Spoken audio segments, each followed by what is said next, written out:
재정에 관심이 많은 여러분, 안녕하세요. 우리 모두는 부유하게 살고 싶어 하죠. 하지만 부자가 되는 것과 그저 부자인 척하는 것 사이에는 큰 차이가 있습니다. 자신을 속이는 게 문제가 아니라 전반적으로 건강한 재정을 심각하게 해칠 수 있는 행동입니다. 그래서 오늘은 이 주제에 대해 모두가 시청해야 할 몇 가지 동영상을 골라봤어요. 시작할게요. 부자 행세 그만하세요.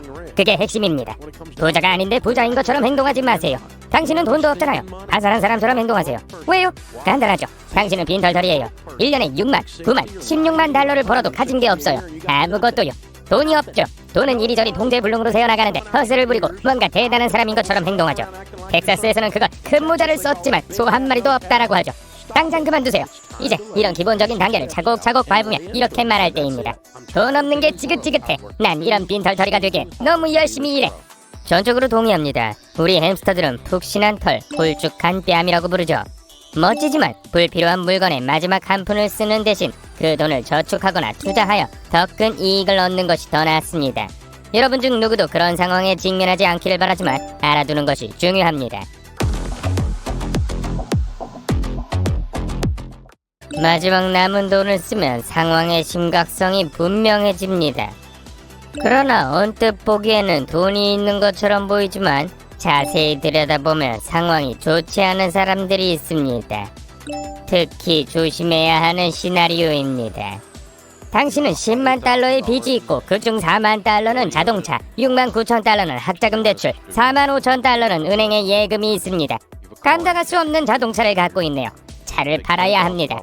4만 5천 달러 중 1만 달러를 가지고 가서 1만 달러짜리 차를 사야 합니다. 그리고 나머지 돈으로 학자금 대출을 갚아야 합니다. 그리고 빚 눈덩이를 줄여야 합니다. 허리띠를 졸라 매세요. 예산에 맞춰서요. 학자금 대출을 갚을 때까지는 생활이 불가능합니다. 연방사립 학자금 대출 단감 프로그램은 완전 사기이기 때문입니다. 이는 핵심 문제를 현명하게 분석한 것입니다. 교육에 투자하는 것도 나쁘지 않을 수 있습니다. 다만 대출을 받을 때는 대출 조건을 잘 이해해야 합니다. 그리고 아직 학생이라고 해도 새로운 에피소드를 놓치지 마세요. 여기에서 무료로 재정에 대해 더 많은 것을 배울 수 있어요. 모두 만나서 반가웠어요. 다음에 또 만나요. 기억하세요. 햄스터는 힘. 하나는 모두를 위해. 모두는 하나를 위해.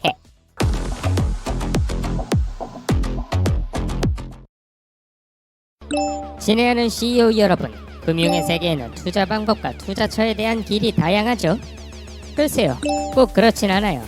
오늘은 선택의 폭이 넓다는 것은 착각일 수 있다는 것을 증명하고 실제로 나만의 큰 회사를 세우는 목표를 달성할 경우 어떻게 해야 하는지에 대한 동영상도 보여드리겠습니다. 네, 매우 흥미로운 주제가 준비되어 있으니 바로 시작하겠습니다. 제가 이커머스를 할 때 가장 많은 좋아요를 받은 댓글은 안녕하세요, 제가 더 저렴한 상품을 찾았어요 였습니다. 그러면 사람들은 아하 좋았어 하고 자신이 더 똑똑해졌다고 느낍니다. 그리고 구글에 접속합니다. 이름을 입력하면 구글 쇼핑에 1, 2, 3, 4, 5, 5개 목록이 표시됩니다.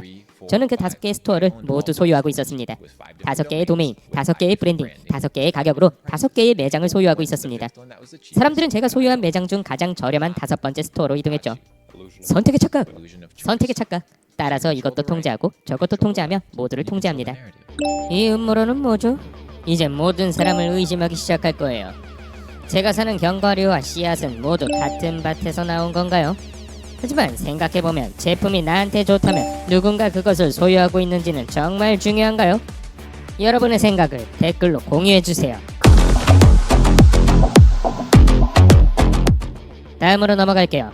여러분도 저처럼 회사를 설립하고 몇백만 달러를 벌면 모든 것이 순조로울 것이라고 생각한 적이 있나요? 그렇다면 실제로 그렇게 해본 사람의 이야기를 들어보고 이에 대한 인사이트를 공유해보겠습니다. 돈이 없을 때는 큰 실수를 하지 않습니다. 500만 달러를 모았을 때 와 나는 부자구나 라고 생각했습니다.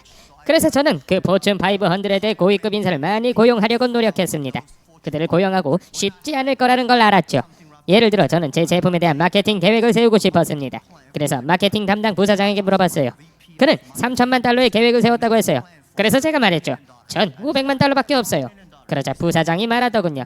잭, 저는 2천만 달러 미만의 마케팅 계획을 세운 적이 없어요. 그럼 어떻게 성공할 수 있을까요? 저는 생각했죠. 와, 이건 내 문제구나. 회사가 평범한 트랙터라면 보잉 747 엔진을 사려고 하지 마세요. 정말 마케터가 되면 프로젝트당 2천만 달러 이상의 수익을 올릴 수 있을까요? 도대체 얼마나 엄청난 규모일까요? 어쨌든 이러한 인사이트가 도움이 되리라 생각합니다. 여러분이 마케팅 전문가를 고용할 때 이 에피소드를 기억해두면 큰 성공을 거둘 수 있을 거예요. 큰 그림을 그리는데 도움이 되는 팁을 계속 확인하세요. 기억하세요. 햄스터의 힘. 하나는 모두를 위해, 모두는 하나를 위해.